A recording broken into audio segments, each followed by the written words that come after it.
अयोध्या में जाके फिर इन्होंने पुत्र कामेष्ट यज्ञ किया, तो इनकी कृपा से भगवान श्री राम जी, लक्ष्मण जी, भरत जी, शत्रुघ्न जी का प्रकटीकरण कि जहाँ पर मंदिर है वहाँ पर पुण्य आत्माएं भी आती है। हाँ जी। और जब आप लोग अंदर होते हो तो आपको कुछ आवाज़ें भी सुनाई देती है। तो ये पुण्य आत्माओं का ये क्या किस्सा है, इसको थोड़ा सा एक्सप्लेन कीजिए कि शकुन शास्त्र के विधि के द्वारा या उसकी जो भी प्रक्रिया के द्वारा क्या सच में आज भी जानवरों की भाषा, पक्षियों की भाषा को जाना जा सकता है या उनसे वार्तालाप किया जा सकता है? वो जो सीढ़ी होती है वहाँ से जैसे कैसे कि चलने की आवाज़ आती थी कि भाई कोई चल रहा है।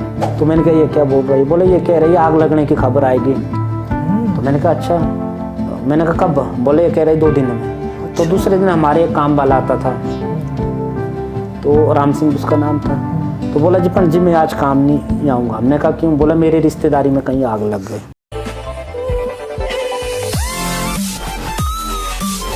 तो दोस्तों आप सभी को मेरा नमस्कार, मैं हूं नीतीश राजपूत और स्वागत है आपका द लिमिटलेस टॉक के एक नए एपिसोड में। और आज का एपिसोड बहुत ही खास होने वाला है क्योंकि आज के एपिसोड में हमारे गेस्ट है जितेंद्र शर्मा जी, जो कि बंजार में श्रृंगार ऋषि जी के पुजारी है। और आज के एपिसोड में बहुत ज़्यादा इंटरेस्टिंग बातें होने वाली है। हमारे श्रृंगार ऋषि जी का महत्व क्यों है, दशहरे में क्या महत्व है और उनकी हिस्ट्री क्या है, बहुत सारी चीज़ें आपको आज मज़ेदार सुनने को मिलने वाली है और बहुत ज़्यादा ज्ञान भी मिलने वाला है। इसलिए मैं ज़्यादा समय न वेस्ट करते हुए शुरू करता हूँ आज की podcast light camera sound and जय भोलेनाथ। जितेंद्र शर्मा जी स्वागत है आपका। नमस्कार पहले थे। नमस्कार जी, स्वागत है आपका हमारे इस प्रोग्राम में। और पहले तो बताइए कि कैसा रहा आपका बंजार से कुल्लू का सफ़र? जी चलो बहुत अच्छा रहा। सर्वप्रथम तो भगवान श्रृंगार ऋषि के चरणों में बार बार नमस्कार। ये 18 करोड़ की देवभूमि है, सभी देवी देवताओं को नमन। चलो इन्हीं की कृपा होती है, फिर आदमी को पहुंचा देती है। बिल्कुल जी बिल्कुल, हमें बहुत अच्छा लगता है जैसे हमारे पॉडकास्ट के स्टूडियो में ना जब कोई पुजारी या गुरु आते हैं ना देवता के, तो हमें अंदर से बड़ी खुशी मिलती है। चलो ये हमारे लिए भी सौभाग्य की बात है। चलो आप लोगों के माध्यम द्वारा हज़ारों लोगों को देवी देवताओं की अच्छी अच्छी बातें पहुंच रही। हाँ जी। तो शर्मा जी मैं ये जानना चाहता हूँ कि जैसे आप थोड़ा सा पहले अपने बारे में बताइए कि आप देव नीति में आपका कैसा आना हुआ, आपकी परंपरा पुश्तैनी परंपरा से आना हुआ या किस तरीके से आप देव नीति में आए? देखिए हम पुजारी है, ये जो देवता श्रृंगार ऋषि जी के पास ये पुश्तैनी हमारा काम पूजा पाठ का है। हमारी एक परिवार है, फैमिली है।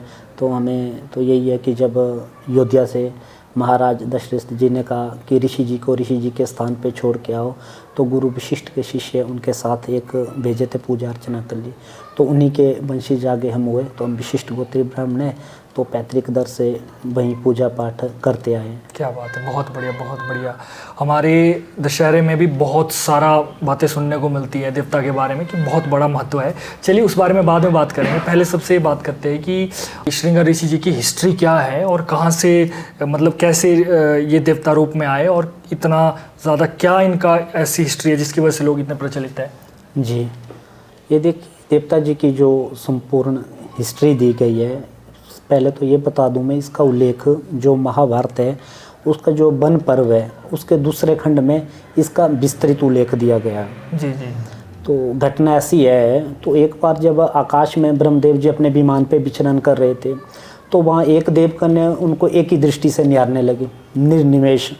तो ब्रह्मदेव को लगा मैं ओल्ड एज हूँ, वयोवृद्ध हूँ, ये मुझे चंचल स्वभाव से आसक्ति भरी दृष्टि से निहार रही है। अच्छा। तो उन्होंने देव अप्सरा को शाप दे दिया कि आप मुझे मृग भरे नयनों से निहार रहे, आप मृत्युलोक में चले जाओ। ऐसा व्यवहार तो मृत्युलोक के मनुष्य करते, आप वहाँ चले जाए और हिरणी का रूप ले लीजिए। फिर देव अप्सरा ने भी भगवान ब्रह्मदेव से कटाक्ष किया कि भाई ब्रह्मदेव आप तो सृष्टि के जनक है, तो आपने सात्विक राजस तामस 3 तत्वों से सृष्टि की उत्पत्ति करवाई, मेरे में कोई काम आवेग आया, ये मेरी इच्छा से थोड़ी आया, आप तो सृष्टि के जनक है, आप इस चीज़ की लांछन मुझे मत लगाइए। तो ब्रह्मदेव ने कहा देखो कर्म प्रधान है, अगर आपने अपराध किया है तो प्रायश्चित तो करना पड़ेगा। बिल्कुल। तो हाँ मैं आपको साथ में वरदान भी देता हूँ, जब आप मृत्यु लोक में जाओगे हिरणी की योनि में, वहाँ आपके गर्भ से भगवान श्रृंगार ऋषि जी का जन्म होगा। और मैं वरदान भी देता हूँ उनकी वाणी कभी मिथ्या नहीं होगी, वो जो भी बोलेंगे सच होगा। तो कुछ समय के पश्चात क्या हो गया, वो ब्रह्म द्वारा शापित देवकन्या हिरणी रूप में जंगल में विचरण करने लगी। तो कौशिकी नदी के किनारे की बात है। तो वहाँ एक ऋषि जी रहते थे, उनका नाम था विभांडक ऋषि। तो जो वो तप करते थे वहाँ, कुटिया थी उनकी। तो एक बार क्या हो गया, तब करती बार जब वो स्नान कर रहे थे तो उनको वहाँ सामने कुछ देव अप्सराएँ दिखी। तो देव अप्सराओं को देख के पहले तो उनके मन में भाव थे कि भाई मेरी कुटिया में भी भगवान जी आ जाते, मुझे मेरी तपस्या का फल मिल जाता तो अच्छा रहता। तो वहाँ क्या दृश्य देखो, उनको देव अप्सराएँ दिखी। देव अप्सराओं को देख के उनके मन में कामासक्ति आ गई। कामासक्ति के आने से क्या हो गया, उनके वीर्य कंस सकलित हो गया। स्नान करती बार पानी के साथ वो भी चले गया। तो ब्रह्म द्वारा शापित देवकन्या ने हिरण्य रूप में उसको पी लिया। अच्छा। और भगवान की लीला थी, उसी के प्रभाव से उनके गर्भ ठहर गया।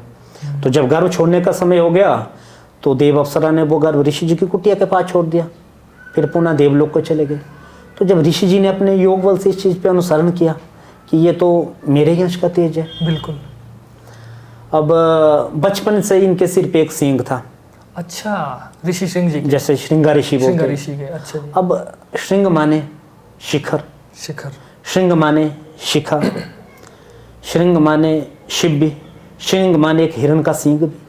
माँ की निशानी बचपन से इनके सिर पे थी, तो इनके पिताजी ने इनका नाम श्रृंगा ऋषि रखा था। इसलिए हमारे इनको देवता श्रृंगा ऋषि, लोकल इसमें देव स्किरणी कहते हैं। तो स्किरण श्रृंगा ऋषि मतलब एक तरह से मैच करता है। और जो हमारे देवता जी का स्थान भी है वो भी ऊपर बिल्कुल शिखर स्किरण में, तभी हम स्किरण से श्रृंगा ऋषि है, तो एक ही है। अच्छा। तो आगे बढ़ते हैं। तो जैसे ही जन्म हो गया तो फिर उनको लगा कि भाई ये जो भी बोल रहे ये सत्य हो रहा। तो विभांडक ऋषि जी ने बचपन से ही इनसे शक्ति की उपासना करवाई। अच्छा। ये शक्ति के साधक रहे भगवान श्रृंगा ऋषि जी। तो इसके बारे में जानकारी जाननी है तो देवी भागवत का 6वां स्कंद है, उसमें विस्तृत जानकारी है कि श्रृंगा ऋषि ने कौन सी साधना की है। अच्छा। कैसी साधना की है। इन्होंने माता बागेश्वरी देवी की दिव्य साधना 10,000 वर्ष की है। अच्छा। उसी के प्रभाव से इनकी बाक सिद्धि हो गई थी श्रृंगा ऋषि महाराज जी की। तो ये जो भी बोलते हैं सच हो जाता था। तो फिर इनके पिताजी ने इनको छुपा के रखा, किसी को दिखाया नहीं।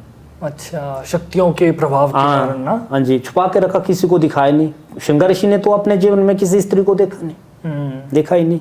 तो फिर क्या हो गया, कुछ समय के पश्चात क्या हो गया कि पास में एक अंग देश था, अंग देश की सीमा लगती थी। तो वहाँ का राजा लोमपाद था। कुछ जगह इसको रोमपाद भी किया गया, लोमपाद वहाँ का राजा था। जी जी। तो उसके नगर में बारिश नहीं हो रही। अच्छा। उसने कुछ ज्योतिषी लोग बुलाए कि भाई क्या कारण है बारिश ना होने का, ये कारण मुझे बताइए। तो फिर राजपुरोहित कहते हैं, ज्योतिषी लोग कहते हैं कि आपने 2 कारण उपस्थित हो रहे। एक कारण तो यह है कि आपने जब यज्ञ किया, यज्ञ में एक ब्राह्मण बिना सम्मान के चला गया, उसको सम्मान नहीं मिला। प्रथम कारण तो यह है। द्वितीय कारण ये है कि जो शांता है, अब हम थोड़ा सा दूसरे इसमें जाते हैं। बिल्कुल बिल्कुल। जो शांता है, ये शांता गोद ली थी रोमपाद ने। जी जी। ये राम की बड़ी बहन थी शांता। जो राम की माता कौशल्या है, उनकी एक सिस्टर थी, उनका नाम वर्षणी था। तो वर्षणी ब्याई गई थी लोमपाद को। तो वर्षणी ने कौशल्या से कहा था, मुझे कन्या की बड़ी शौक है, अगर आपके लड़की होगी तो मुझे दे देना। तो इस तरह शांता गई थी रोमपाद के पास। तो बोला ये देवी है एक, ये दिव्य देवी है, इसको आम कन्या मत समझो आप। इसकी कुंडली में ऐसा योग है, जब तक आपके यहाँ रहेगी तब तक बारिश नहीं होगी, या तो आपको कोई देव पुरुष बुलाना पड़ेगा। बोला वो देव पुरुष कौन है? तो उन्होंने बताया श्रृंगा ऋषि है। तो साथ में ये भी कहा कि भाई उनको बुलाना आसान काम नहीं है, उनके पिताजी परशुराम की तरह क्रोधित है, वो शाप दे देते। बोला क्यों दे देते शाप? बोला किसी अप्सरा ने किसी समय में उनकी तपस्या में विघ्न डाला था, ठीक है, तो उनको बुलाना आसान काम नहीं है, आप किसी युक्ति हेतु उनको बुलाइए। फिर राजा रोमपाद ने कुछ देव अप्सराएँ, कुछ वैश्याएँ जो चतुर है बुलाया कि भाई आपको कंचन, कामनी, कीर्ति, जिस चीज़ की आवश्यकता है आपको दी जाएगी। आप जंगल से श्रृंगा ऋषि को मेरे नगर में लाए। उसमें ये कार्यभार एक वैश्या ने संभाल लिया। उसने कहा ठीक है कि मैं चतुराई से लाऊंगी तो मेरे अनुकूल ये व्यवस्था हो। तो राजा ने कहा ठीक है। फिर व्यवस्था क्या कर ली, उसमें एक नाव बनवा ली, जो ये कौशिकी नदी के किनारे की सीमा थी। तो नाव भी ऋषि जी के आश्रम के साथ लगाई गई। अच्छा। तो उसी में अरण्य अन्य माने जंगल, ये पेड़ पौधे वगैरह व्यवस्था कर लगवा दिया उस तरह से। तो फिर वो जब श्रृंगार ऋषि जी के पिता आश्रम पे उपस्थित नहीं होते थे तो वो चुपके से जाती थी। फिर अब ऋषि जी परेशान हो गए, उन्होंने अपने जीवन काल में तो किसी स्त्री को देखा नहीं था। बिल्कुल। तो उन्होंने कहा भैया आप कौन है? बाल तो मेरी तरह लंबे लंबे हैं, ठीक है, कुछ शरीर की कुछ एक चीज़ें मेरे को आपकी भिन्न लगती है, बाकी तो सब समान है। तो उन्होंने कहा कि भाई हमारे जो देश है वहाँ इसी तरह के ऋषि मुनि है। अच्छा। हाँ, ऐसे ही ऋषि मुनि है बोला। तो ज्ञान की श्रेणी तो इनकी उच्च थी, शुभरूप बोध नहीं था, ठीक है जी। उनको लगा ये भी मेरी तरह कोई ऋषिगण है। तो उनके नगर के फल खिलाए। अब जंगल में तो मीठे भी, खट्टे भी, तीखे भी, कड़वे भी कई तरह के मिल जाते हैं। उनको अच्छे लगे तो बोला आपके नगर में इसी तरह के ये फल मिलते? बोला बिल्कुल। तो बोला तब तो आपका नगर देखना चाहिए। बोला उतने को विभांडक ऋषि जी आ गए, वो दोबारा छुप गई अप्सराएं। फिर क्या होगा, फिर दोबारा आ जाती है वो। इसी तरह जब उन्होंने भगवान जी को हंसे से बहला फुसला लिया, असक्त करवा लिया, फिर नाभ में कहा कि आप हमारे देश को घूमने चलो। तो फिर धीरे धीरे धीरे इनको अंगदेश ले गए। अंगदेश राजा रोमपाद के नगर में ले गए। तब पद अर्पण से हुई वर्षा सुखकारी। इनके पांव रखते ही फिर बारिश हो गई। बिल्कुल, ठीक है ना जी। तो जब इनके पिताजी इनको ढूंढने आ गए कि भाई मेरा पुत्र कहाँ गया, तो राजा रोमपाद ने कह दिया कि जो भी खेत चला रहे, हल चला रहे, क्योंकि प्रजा परेशान हो गई थी, 12 साल पानी नहीं था। इनकी कृपा से 12 साल बाद पानी आ गया, प्रजा में खुशी हो गई। उनको सबको ये घोषणा करवा दी कि भाई तुमने एक ही चीज़ बोलना कि ये जो भी खल कल्याण जो भी काम हो रहे हैं ये आपके पुत्र का है, हमारा कुछ नहीं है। तो इस तरह वो धीरे धीरे जहाँ भी जाते हैं रात्रि विश्राम किया, ठीक है। तो बोला उन्होंने बड़ी अच्छी से सेवा की। बोले किसका? बोले तो आपके पुत्र का है। धीरे धीरे धीरे ये शांत होते रहे। शांत होते होते होते जब ये आगे बढ़े तो ये अंगदेश पहुँचे, ठीक है। तो वैसे ही फिर वहाँ बारिश हो गई। उस खुशी में राजा रोमपाद ने अपनी पुत्री शांता का विवाह करवा दिया श्रृंगार ऋषि से। ओके। तो रोमपाद को तुमने पुनि पुत्र रतन दियो, ठीक है ना। शांता ने कहा मेरा भाई नहीं है, मेरे भाई नहीं है, तो फिर अगर आप बारिश ला सकते हैं तो मुझे भाई भी दे दो। तो फिर इन्होंने यज्ञ करवाया, फिर माता शांता के भाई हो गया, ठीक है जी। तो फिर ये वहाँ से वापिस आ गए।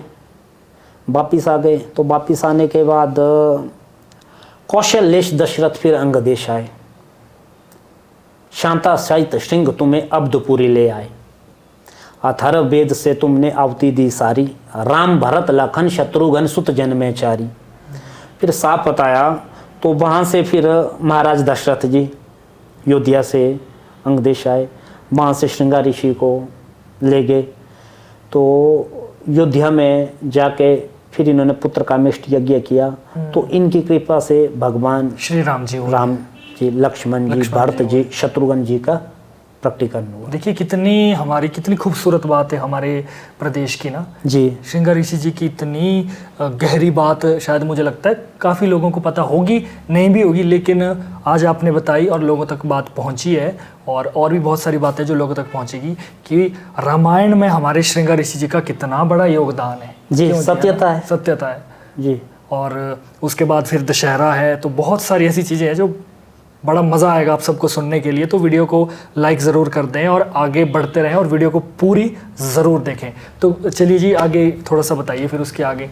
हाँ जी, उसके आगे क्या हो गया? तो उससे आगे ऐसा हो गया कि जब अयोध्या में राजा दशरथ वृद्ध हो गए, उन्होंने तो कह दिया वशिष्ठ ऋषि को कि भाई अब मुझे संतान उत्पत्ति करवाइए।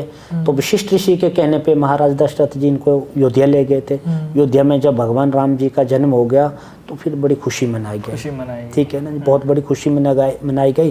तो फिर कुछ दिन महाराज दशरथ जी ने श्रृंगार ऋषि माता शांता को वहीं रखा, इनका आतिथ्य अच्छे से करवाया, स्वागत अच्छे से करवाया। फिर कुछ काल के बाद इनको अयोध्या से इनके स्थान पे वापस भेज दिया। तो आज भी भगवान श्रृंगार ऋषि जी महाराज माता शांता के साथ 64 जोगनियों के साथ अपने स्थल पे विराजमान है जी, है ना। और बहुत ही अच्छा, लोग श्रद्धालु भी बड़े खुश होकर आते हैं जी। श्रद्धालु भी आते हैं जी। देखो जो भी सच्चे मन से कोई भी मनोकामना लेके आता है वो पूरी हो जाती है। अच्छा, अब ये बताइए आप ना, हमारा जो कुल्लू का इंटरनेशनल दशहरा होता है जी इसमें भी हमारे श्रृंगार ऋषि जी का बहुत बड़ा महत्व बताया गया है। जी। इस पर थोड़ा सा बता दीजिए कि दशहरे में उनका क्या रोल रहता है। अब देखिए जी, आपके यहीं डालपुर में एसपी ऑफिस के सामने पार्क में इनका स्थान है। जी जी वहाँ पे आपने गौर से देखा होगा, आप जो थड़ी बनी है वहाँ पे अभी भी लिखा है स्थान देवता श्रृंगार ऋषि चैनी, महाराज जगत सिंह द्वारा 1660 में निर्मित। उस समय से लेकर अभी हाँ, तक वही वो तो स्थान बनाया। जी, ठीक जी, है जी। अब जब मंडी राजा की हिस्ट्री में पढ़ रहा, अब कुल्लू के राजा उचितपाल ने मंडी के राजा मंगल सेन पे आक्रमण कर दिया। वहाँ बड़े बड़े रजवाड़े थे, तोड़ दिए। तो वहाँ के स्थानिक लोगों ने और चैनी के स्थानिक लोगों ने मिल के मुरली मनोहर की मूर्ति 1200 कुछ ईस्वी की बात है, श्रृंगार ऋषि मंदिर के पिछली ओर स्थापित करवाई। ठीक है, ये तो हजारों सालों से जिनके इतिहास चले हैं। ये तो देखो त्रेता में भी थे, द्वापर में भी थे। ये तो ऋषि है, ये तो हमारी मनुष्य की आयु की तरह तो है नहीं, थोड़ी आयु है, इनकी तो लाखों वर्ष आयु है। बिल्कुल बिल्कुल बिल्कुल जी। एक मेरा छोटा सा सवाल ये भी था कि जैसे ना कहीं लोग श्रृंग ऋषि बुलाते, कई श्रृंगी ऋषि बुलाते, कई श्रृंगार ऋषि बुलाते, तो आप बताइए कि क्या ये नाम सारे अलग अलग है या एक ही है। अब देखिए जी, नाम अलग अलग क्यों लग रहे हैं, आप देखो, आप पढ़ते विष्णु सहस्त्र नाम। जी जी। ठीक है, भगवान विष्णु के 1000 नाम, दुर्गा सहस्त्र नाम, गायत्री सहस्त्र नाम, उसमें भगवान के हजारों नाम दिए गए। तो इसमें जैसे कि जो हम बोलते हैं देव स्किरण से जुड़ा हुआ है, जो इनका शक्तिपीठ है देवता श्रृंगार ऋषि जी का, जहाँ पे ये एक शिवलिंग रूप में विराजमान है। जी जी। तो उसको स्किरण कहते हैं। स्किरण मतलब शिखर। ओके। श्रृंग मतलब सिंह। श्रृंग मतलब जो मैंने पूर्व का आपको हिरण का सिंह बताया था, है ना जी। हाँ। तो श्रृंग मतलब शिखा भी होता, मतलब ऊंचाई। तो अभी भी जैसे कि डॉक्टर लालचंद पार्थी जी वगैरह तो साफ लिखा है, सराज के सुरताज ऋषि श्रृंग महाराज। जी जी। है ना जी। तो सुर होता देवताओं का राजा, उन्होंने कहा है सराज के सुरताज, सराज घाटी के जो राजा है ऋषि श्रृंग महाराज है। जी जी। ठीक है, लिखा है बिल्कुल, है ना जी। हाँ। तो ऐसी चीजें, अब जब मैं विष्णु सहस्त्र नाम पढ़ रहा, उसमें मुझे मिला अनेक श्रृंग, महाश्रृंग, श्रृंगी, 3 जगह इनके नाम दिए गए। है ना जी। ये देखो, नाम तो भगवान जी के अनेकों है, हजारों नाम है। तो इसमें जैसे कि अब श्रद्धा से, अब जो प्राचीन काल में हम तो बोलते थे देवता स्किरणी, देवता श्रृंगार ऋषि। ठीक है, अब फिर लोगों ने अपने अपने, किसी ने लोकाचार के हिसाब से नाम का उपयोग किया, किसी ने पुराणों के हिसाब से नाम का उपयोग किया, पर रूप इनका एक है। अब नाम तो देखो अनेक है। बिल्कुल जी, बिल्कुल जी। है ना। और एक और भी मेरा सवाल है कि श्रृंगार ऋषि जी ना हमेशा राइट साइड ही बैठते हैं, है ना, कभी वो लेफ्ट साइड नहीं बैठते हैं। तो इसके पीछे का क्या रहस्य है।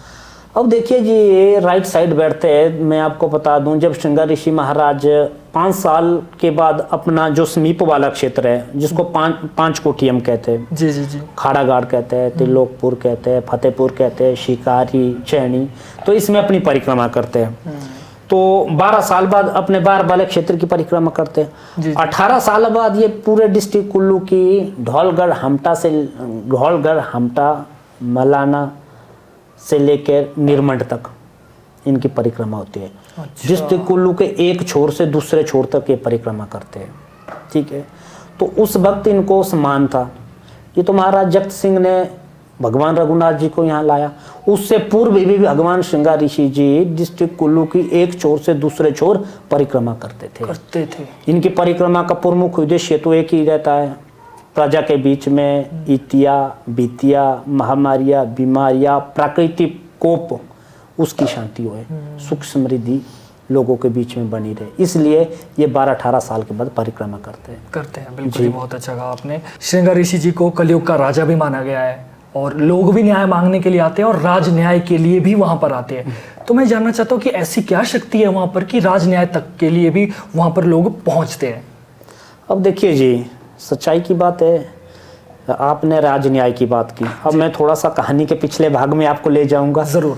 तो जहाँ हमने कहा कि विभांडक ऋषि जी श्रृंगार ऋषि को ढूंढने अंग देश गए। जी। तो अंग देश में जब ये राजा रोमपाद के नगर में पहुंचे तो उन्होंने श्रृंगार ऋषि को देखा राजगद्दी पे बैठा हुआ। तो उन्होंने कहा पुत्र, बोला ये हमारे काम नहीं है, हमने तो जंगल में जाना है, तपस्या करनी है, तो आपका काम, ये राजाओं का काम है यहाँ बैठना।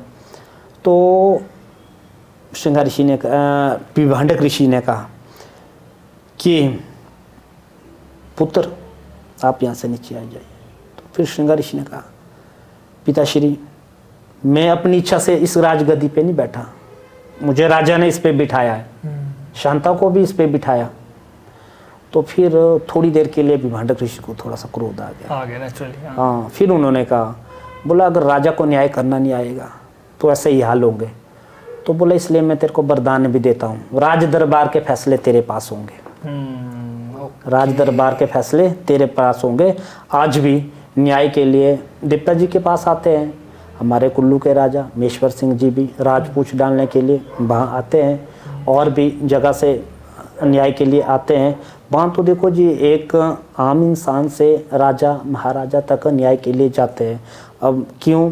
महाराज मान सिंह, जिसको कुल्लू नरेश के नाम से जाना जाता था, बाहु माता के मंदिर में क्रो नामक यज्ञ श्रृंगार ऋषि महाराज की प्रसन्नता के लिए करते थे। जी जी जी। तो जब उन्होंने किसी भाग पे विजय प्राप्त कर ली तो यज्ञ करते थे। आज की डेट में उसका रूप बदल के हम उसको जगनिया कहते हैं। माता योगिनी की प्रसन्नता के लिए जो श्रृंगार ऋषि के साथ और भी शक्तियाँ है, उसको जगनिया नाम दिया जाता है।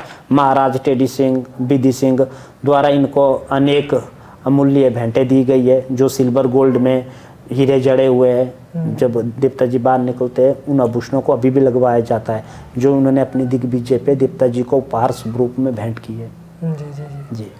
और मेरा एक और भी सवाल है आपसे कि जैसे आपने कहा कि न्याय के लिए आते हैं जी, और इसमें आपने कहा था, एक और शब्द यूज़ किया था, राज न्याय नहीं, कुछ कहा था आपने, राजपूछ। राजपूछ, यस। तो ये जो राजपूछ है ना, राजपूछ में क्या पूछा जाता, मतलब इस क्या है ये, आम पूछ से अलग होती है थोड़ी? अब देखिए, राजपूछ अब पहले से क्या रहा, अब न्याय की व्यवस्था राजाओं के पास थी। अब जब राजा लोग रहे नहीं, तो फिर जितने भी मंदिर है उनमें कोई ना कोई देव प्रतिमा स्थापित हुई है। जी जी जी। कुछ जगह राज परिवार अच्छे से चला है, आज भी वहाँ राज परिवार की नींव है। तो वो लोग क्या करते हैं, न्याय के लिए भगवान जी के पास आएंगे तो वहाँ क्या होता है, जो देवगुरु होता है उसको, जो देवते जी का मंडार होता है वहाँ रखा जाएगा, तो भूखा रहेगा वो। फिर दूसरे दिन वो देव संकेत ला के राजा को बता देगा कि आप किस समस्या से आए, आपकी क्या समस्या है। हाँ, बता देगा। इस तरह का एक ये है। कुछ और भी चीज़ें इसमें गोपनीय होती है। बिल्कुल। चलिए, मेरा भी यही मानना है कि जो जिस हमारी बातों से लोगों को इन्फॉर्मेशन मिले और सही ज्ञान मिले, कि वो भटकाव से सही रास्ते पर आ जाए, वो ज्ञान देना हमारा काम है। लेकिन कुछ एक चीज़ें फिर भी हमारी देव नीति की ऐसी होती है जो हमें गोपनीय रखना ज़रूरी है। वो आपके लिए भी अच्छा है और हमारे लिए भी अच्छा है ना? सच्चाई है, सच्चाई है ना गुरुजी।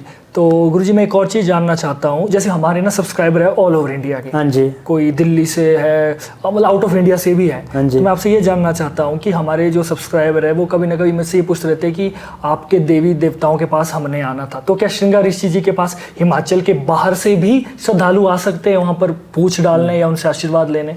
बिल्कुल आ सकते जी। ये तो देखो, भगवान जी की जो इच्छा होती है वो उसको खुद बुला के लाता है।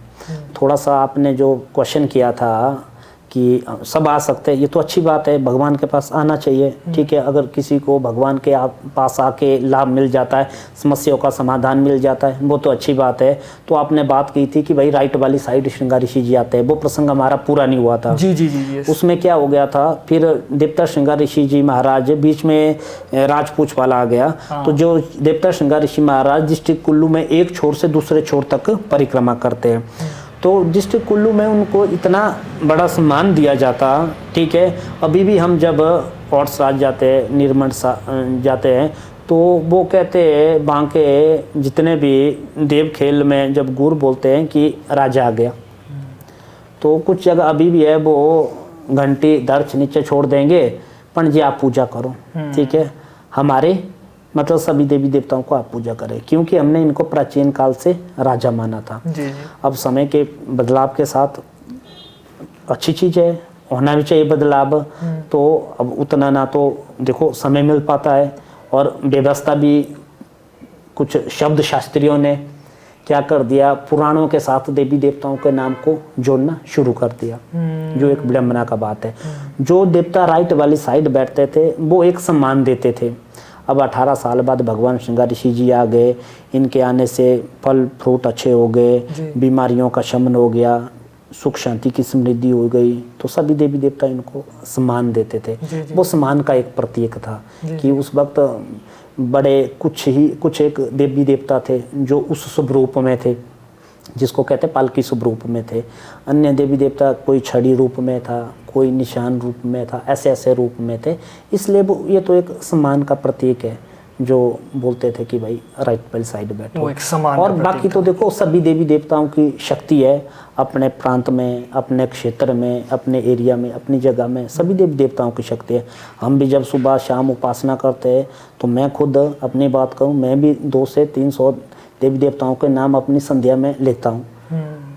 जितने भी हमारे कुल्लू में, बंजार में, आगे देवी देवता सभी का नाम लेते हैं, तो वो एक सम्मान का प्रतीक की बात है। अभी तक की हिस्ट्री में जब से कलयुग शुरुआत हुई है कलयुग की, तब से कभी भी राइट से लेफ्ट में बैठे कभी, या हमेशा राइट में ही? जी देखिए जी, हमने तो जब से हमने देखा है, हमारे पूर्वजों ने बताया, अभी तक तो कोई नहीं बैठा। अच्छा, तो देवता जी का जो सम्मान पहले से चलता आया है वही सम्मान अभी तक बना है ना। चलिए, और ये बरकरार भी रहे, यही हमारी उम्मीद है। अच्छा गुरुजी, एक चीज़ है कि आपने मुझे बताई थी कि जहाँ पर मंदिर है वहाँ पर पुण्य आत्माएं भी आती है, और जब आप लोग अंदर होते हो तो आपको कुछ आवाज़ें भी सुनाई देती है। तो ये पुण्य आत्माओं का ये क्या किस्सा है, इसको थोड़ा सा एक्सप्लेन कीजिए। अब देखिए जी, इसमें ऐसा होता है जैसे कि किसी का भगवान के प्रति अनुराग है, प्रेम है, निर्मल हृदय है जी, तो भगवान के प्रति पूरा का पूरा समर्पण है, तो जब वो अपनी देह को छोड़ देते हैं, ठीक है, तो कुछ समय के लिए जो उनकी आत्मा का प्रकाश है वो भगवान जी के पास आता है, एक तरह से समझो उनके चरणों में मिलने आता है, फिर तो वो परलोक चले जाते हैं। तो उस स्थिति में वो तो बड़ा, ये समझो काफ़ी वर्षों में 1-2 बार ऐसा सुनने को मिलेगा कि भाई एकदम से वैसी आवाज़ आ गई, तो फिर दूसरे दिन पता चलेगा कि भाई किसी पुण्य आत्मा ने देह त्याग कर दिया। बड़ी खूबसूरत बात है कि इंसान जो आत्माएं हैं वो भी मिलने आती है या कुछ न्याय मांगने आती है ऋषि जी के पास ना। सच्चाई है ना। आपने कभी आपके समय आपने कुछ आवाज़ें सुनी है ऐसी, कुछ आपका पर्सनल एक्सपीरियंस कुछ? हाँ जी, अब देखिए जी, अब हमारी फैमिली से देवते के पास सोया जाता है, ठीक है जी, सोया जाता है, हाँ मतलब पहरा दिया जाता है 2 आदमी को, ठीक है जी। तो फिर क्या होता है, अब नीचे से तो दरवाजे बंद होते हैं, हम तो छोटे छोटे थे, जहाँ तक मैं बताऊँ आपको 6th-7th की बात होगी है, तो जो सीढ़ी होती है वहाँ से जैसे कैसे कि चलने की आवाज़ आती थी कि भाई कोई चल रहा है। अच्छा। तो अब तो जब तो जागे होते थे फिर डर हो जाती थी, फिर थोड़ी सी हिम्मत करके भाई के साथ फिर आगे जाना कि देखना, फिर दिखता था कुछ नहीं है। फिर जो गांव के बुज़ुर्ग हैं, अब जो दादाजी के टाइम आते थे, पिताजी के टाइम आते थे, वो अनेक ऐसे किस्से सुनाते हैं। प्लीज भाई तो एक भाई के अंकल थे तो जो पड़ोस में रहते हैं, तो उत्तम राम जी उनका नाम था जी। तो उन्होंने कहा, बोला जब मैं सोया था तो बोला आपके पिताजी कहीं बाहर काम से गए थे, तो वहाँ सोने वाला कोई नहीं था, और उनके कोई एक मित्र और आए थे सोने साथ में। तो जब वो सो गए तो बोला रात के ऐसे लगा कि भाई 2-2:30 बजे का समय हो गया, तो नीचे से वो चीज़ कुछ चल के आई। अच्छा। चल के आने से फिर उनको ऐसे स्पर्श कराया। बोला थोड़ी देर के लिए मैं तो डर गया, मेरे पसीने छूट गए। प्रत्यक्ष? हाँ। तो बोला वो जो दूसरा है तो बोला वो खराटे मार रहा, तो उसको उसकी अनुभूति नहीं हुई। अनुभूति भी उसी को होगी जो देव कृपा बिल्कुल पात्र आदमी होगा। हमारे बीच में ऐसा नहीं है कि भाई वो आदमी नहीं है, अभी भी है। ऐसी अनेकों ऐसी कहानियाँ सुनी है। कभी आपके बुजुर्गों ने कभी कोई चुड़ैल से रिलेटेड कोई कहानी सुनाई है आपको? अब देखो चुड़ैल से रिलेटेड कहानियाँ देखो हमने बचपन में बहुत सुनी है। कोई गेठू राक्ष हाँ कहते हैं, कोई गेठू राक्ष कहते हैं, और कुछ कहते हैं जैसे कि टुंडी राक्स कहते हैं, टुंडी राक्स भी सुना है मैंने, पता नहीं मेरे को। इस साइड फिर मनाली बाई साइड फिर सागू राक्स कहते हैं, है ना जी। ये तो देखो प्राचीन काल से ये सब चीज़ें थी जी, ऐसा नहीं है। जब हम प्रसाद छोड़ते कोई किसी में, अब बोलते भूत फंस गया, अब प्रेत फंस गया, पिशाच फंस गया, तो पुजारी द्वारा देवगुरु द्वारा उसके शरीर से उस प्रकाश को निकाला जाता है। आप हैरान हो गए, तो ये अपनी आंखों देखा जो हमारे किस्से है, ठीक है ना जी, आंखों देखे अनुभव है। तो उसमें क्या हो जाए, जैसे कि देवगुरु में जब वो दिव्य आत्माओं का प्रवेश हो जाता है, ठीक है, जो सामने जिसमें जो वो खराब ऊर्जा का प्रवेश हुआ है, चाहे आप यक्षिणी का बताओ चाहे भूत प्रेतों का बताओ, तो उनको देखो जैसे कि उनकी प्रसन्नता के लिए कुछ दिया जाता है। कुछ तो वाली, हाँ, कुछ तो मान जाते हैं, जैसे कि रोटी दे दिया, सिंपल प्रसाद दे दिया, खुश होकर चले जाते, कुछ जाते नहीं है, किसी की ऊर्जा उस तरह की होती है। जब उनको निकाला जाता उसमें देखो, आज भी हमने देखा है कई बार, अब देव पुरुष यहाँ से छुरे डालेंगे, सुई डालेंगे, कटार डालेंगे, ठीक है ना जी। ये सारी की सारी चीज़ें थी और है भी। उस वक्त आदमी क्या थे, आदमियों में शक्ति थी, ठीक है, दैत्यों को पछाड़ने में, ठीक है। तो राक्षस प्रकट आ जाते थे, भाई दे, उठा के ले जाते थे ऐसा प्रसाद सामने से, है ना जी। अब आदमी कमजोर हो गया, तो आज आदमी के अंदर मेरे हिसाब से राक्षसों ने वास कर लिया, है ना जी। जो भी उनके क्रियाकलाप है, लड़ना, झगड़ना, छीनना, झपटी, क्रोध, क्लेश, ये तो राक्षसों का ही काम है, ये आदमी में ही योग है। अब उनका अंश ही अगर हमारे अंदर आ गया तो उनको प्रकट होने की क्या जरूरत ही नहीं है ना, वो हमारे द्वारा ही काम करवा लेंगे। हाँ, बहुत बात बताइए आपने, अच्छी आपने ना। देखो हमने पॉडकास्ट में गिट्ठू रक्स के बारे में भी बातें हो चुकी है हमारी, और बाकी जी आपने तो टुंडी रक्स के बारे में बताया था। टुंडी रक्स के बारे में पता आपको क्या क्या चीज़ है ये? अब देखो जी, रक्स तो अनेक है, ठीक है, 10 चीज़ें और भी आई जाएगी, ठीक है ना जी। तो अब कई टुंडी रक्स ऐसे होते थे, अब वो आएंगे स्वरूप में जैसे कि उनके कोई हाथ नहीं होगा। अच्छा, ओके, है ना जी, हाथ नहीं होगा, ठीक है ना। तो किसी की बिल्कुल सिर्फ ये मुंडी दिखाई देगी, ठीक है, कईयों की जैसे कि टुंडिया दिखाई देगी, उस तरह का जैसे उनका रूप था, ठीक है, उस तरह से उनके नामों को आगे जाना जाए, है ना जी। जैसे हम बोलते हैं अब चुड़ैल है, अब उल्टे पैर है, जो उसका रूप था ना उस तरह से उनके नाम रखे गए। अब गेठू राक्स, गेठी रख ली सिर के ऊपर, दिखते भी थे, अदृश्य भी हो जाते थे। वो तो हमने भी, मैं तो पहाड़ों में देखे छोटे बच्चे, है ना जी, दिखते हैं। वो उसी चीज को, इस चीज की अनुभूति उसी को होगी जो उस भौगोलिक स्थिति में पला बड़ा। जी जी जी, ठीक है। अब दिल्ली के लोगों को मुश्किल होगा उस चीज को समझना, ठीक है। अब हमारे को ही कहते हैं, बोला पंडित जी अब देवता है नीचे, तो बोला ये क्या सच बताते हैं? तो मैंने कहा जी सच बताते हैं। बोला कि हंसने, लुधियाना से थे। अच्छा। तो मैंने कहा आप ऐसा करो, मैंने कहा आपका क्या है? बोला जी हम भी माता के पुजारी है। मैंने कहा ठीक है। मैंने कहा आप एक काम करो, मैंने कहा नीचे तो झाड़ा ऐसे भी लगा है, आप देवता जी को खुद उठा लो। बोला मार को देंगे उठाने। मैंने कहा देखो ट्राई करो। बोला नहीं, मैं तो बोला ज्वाला माता का ये प्रबल भक्त हूँ। मैंने कहा ठीक है आप ट्राई तो करो। बोला ठीक है। तो उनको लगा एक आदमी आगे एक पीछे है, दो साइड है, क्या होगा? तो फिर मैं गया, तो मैंने जो गांव का एक लड़का था, मैंने कहा ऐसे ऐसे ज्वाला माता के पुजारी ये इनको उठाने दो भैया। बोला ठीक है। जब उन्होंने उठाया, उन्होंने कुछ मन में क्वेश्चन रखा। अच्छा। उस वक्त शंका रखी होगी, शंका रखी। तो बोला इनको बोलो आराम से पकड़ो। मैंने कहा ठीक है, ये तो सहारे के लिए, ये थोड़ी कोई है। जब देवता जी ने उनको 2-4 झटके दिए तब तो समझ गए। फिर आके कहा, बोला पंडित जी क्षमा करना। मैंने कहा क्यों, क्या हो गया? अच्छी ये इसके लिए क्या क्षमा है, आप देवते को उठाने गए? तो बोला नहीं। तो बोला मैंने देवते को कहा कि भाई अगर आपके पास शक्ति है, आप विराजमान है, जो नीचे ये गेट लगाया वहाँ एक वृक्ष है, हम बोलते हार श्रृंगार का, तो मैंने कहा तू फिर वहाँ जा खुद। तो बोला देवता जी मेरे को घुमा के वहाँ ले गए।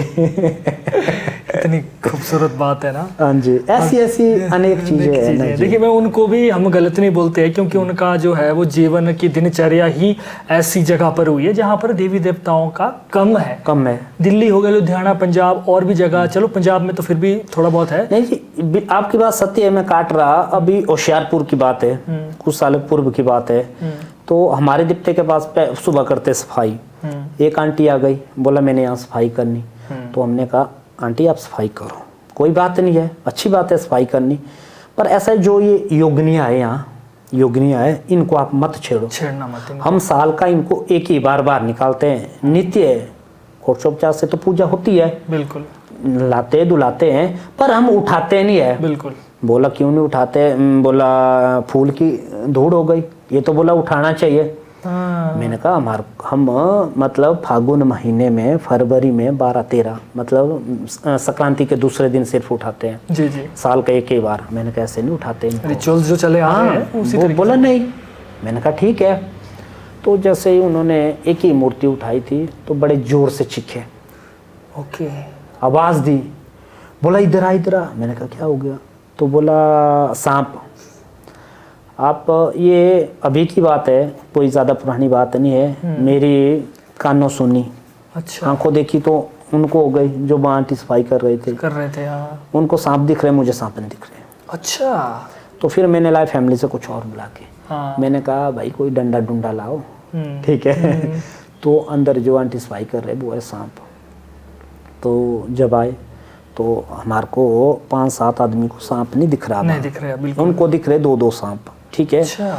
जहाँ माता है, माँ शिव जी पार्वती मेषासुर मर्दिनी की एक मूर्ति है बड़ी, ठीक है, उसी में 2 नागराज है, ठीक है, हो सकता है उन्होंने रूप ले लिया होगा, ठीक है जी। हमें नहीं दिखा, आंटी चिल्लाती रही 2 मिनट, फिर उन्होंने क्या कह दिया, बोला ये आपके देवते यहीं है। मैं बोला हाथ जोड़ती हूँ, मैंने बोला सफाई नहीं करनी है, ठीक है, कुछ गलती हो गई तो बोला माफ़ी कर। बोला पर देखो अब जा रहे, बोला अंदर माँ एक शक्ति की एक ये पिंडी है, तो बोला अब जा रहे माँ, ऐसा वो इशारा कर रही है, लेकिन आप लोगों को किसी को हमारे को नहीं दिखे, मतलब उन्होंने रूप ले लिया। अब देखो किसी भी देव शक्ति के साथ कोई भी, मतलब आप चाहे उनको चाहे आजमाना चाहे, ठीक है, ये रूप ले लेती है, रूप ले लेते हैं, है ना। ऐसे तो देखो अब कहते हैं कि भगवान के चमत्कार दिखाओ, अगर आपकी पात्रता है तो आपको चमत्कार दिख जाएंगे, आपको चमत्कार दिख जाएंगे। अगर आप में पात्रता ही नहीं है तो आपको क्या चमत्कार दिखेंगे? बिल्कुल सही। मैं तो रावीज जो भाई साहब थे वो कह रहे थे, तो बोला पंडित जी थोड़ी सी, अब देखो बोला कुछ एक चीज़ों में जहाँ तक आपको संभव होगा वो चीज़ आपने बता देना, जी जी, है ना जी, हाँ जी, हाँ जी। इसमें देखो अब छोटी सी बात है 2012 की, अब तो एक तो किस्सा 2007 का है, वो मैं बताऊंगा नहीं, ठीक है। अब देव शक्ति ने कोई प्रेरणा दी थी, जी जी, ठीक है ना जी। अब 2012 की बात है, जब दूसरी बार, पहले तो मैं अकेला था 2007 में, तो फिर जब 2012 की बात है, फिर मेरे साथ एक मित्र था, हम बिल्कुल शिखर पे थे। अब उस वक्त बड़ा ये जोश था कि भाई भगवान की प्राप्ति का, कि देखना क्या है, तो लगे रहते थे, संध्या उपासना तो बचपन से करते आ रहे थे।